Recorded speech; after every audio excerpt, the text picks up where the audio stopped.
The Nephilim is an interesting topic. The name Nephilim translates to fallen ones in its original text. It is mentioned only once in the Bible in the book of Genesis. The Nephilim were on the earth in those days and also afterward, when the sons of God came into the daughters of men and had children by them. These children became the heroes and famous warriors of ancient times. Genesis 6:4. This verse leaves much to the imagination, and it raises many questions about the nature of the Nephilim. The phrase sons of God is translated from the Hebrew word Bene Elohim. The only other time you see this term in the Bible is in the book of Job, where it describes these heavenly beings present when Satan challenged God. And many believe they were fallen angels. This also implies that the Nephilim was a hybrid race, created through the union of these heavenly beings and human beings.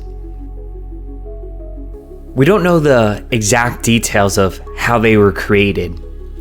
There are theories suggesting that fallen angels mated with humans, but I personally find it hard to believe that theory, as Jesus himself indirectly hinted in the New Testament that angels do not engage in sexual relationships. Nonetheless, it's undeniable that there was some kind of genetic change that produced the Nephilim, though how that occurred remains unclear. So the next question is, where are they now? I think it's important to remember the story of Noah. The Nephilim were created before Noah's time.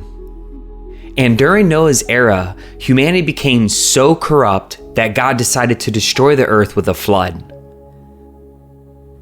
The Bible tells us that only Noah and his family were found righteous, and they were spared to repopulate the earth. Some believe that the Nephilim, along with the corruption they represented, were wiped out in the flood.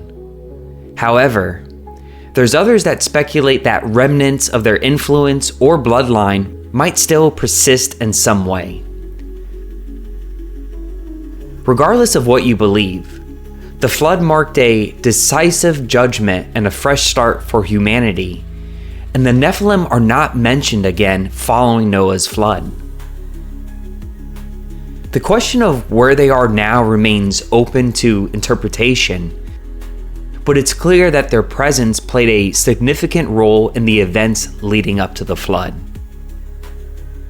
So all that being said, let me throw out a radical idea. Many people assume that the demons the church encounters are simply fallen angels. But the Bible, particularly in the book of Peter, makes it clear that fallen angels have already been judged and are confined to hell. So if these beings are already imprisoned, what about the demons the church continues to encounter in the world today?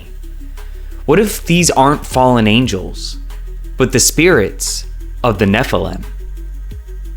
The Nephilim, as we know, were wiped out in the flood, but their spirits were not condemned in the same way. Their spirits could still be roaming the earth, causing havoc and influencing human behavior. The Bible doesn't explicitly say what happened to their spirits, but this theory suggests that the demons people encounter are actually the disembodied spirits of the Nephilim, not fallen angels.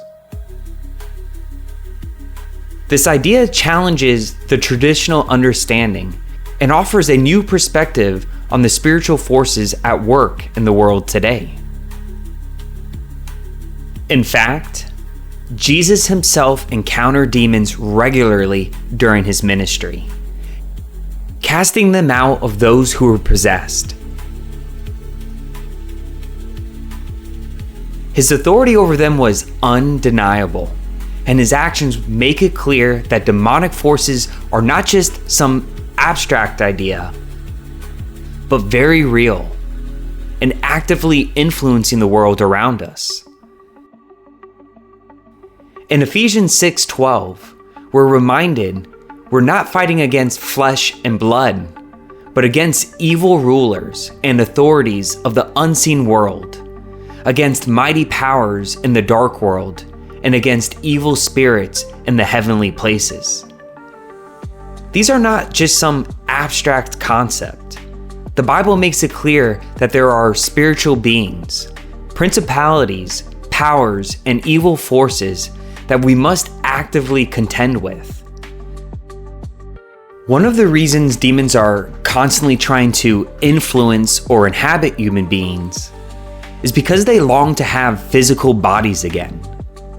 The Nephilim were originally able to experience life in a physical form, but after the destruction in the flood, they became disembodied spirits, trapped in a state of longing for what they once had. This desire drives their relentless pursuit of human hosts. However, through Christ's sacrifice on the cross, he took back the spiritual authority that had been stolen by Satan. This act of redemption not only secured salvation for humanity, but it also restored authority over spiritual forces. Authority that believers now carry, enabling them to resist and overcome the influence of these demonic spirits. Now, this is where it gets interesting. Jesus himself warned that the end times would be like the days of Noah.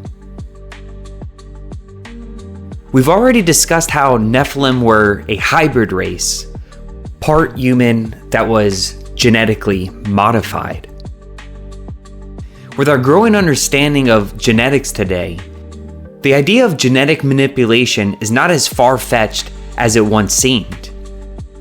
This is crucial because Jesus came to die for the human race and not for some hybrid Nephilim race. So why is this important?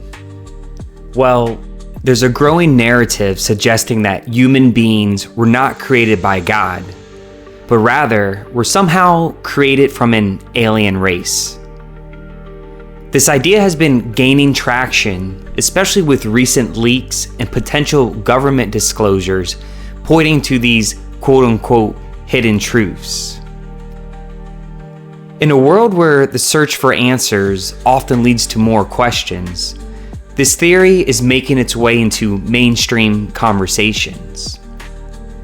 But it's important to remember that the Bible makes it clear we were created in God's image and not by some alien race. What if these so-called aliens aren't the benevolent visitors as some claim to be? The truth could be far more sinister. What we perceive as aliens may very well be demonic forces or even the spirits of the Nephilim themselves, masquerading in a way that deceives the world. Jesus himself warned that in the end times, deception would be so widespread that many would struggle to recognize the truth.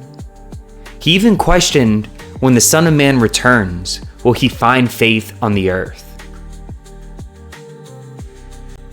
I personally believe that one of the end time lies from Satan would be that the human race was created by aliens. But in reality, these so-called aliens are actually the Nephilim. For now, this is my take on the Nephilim.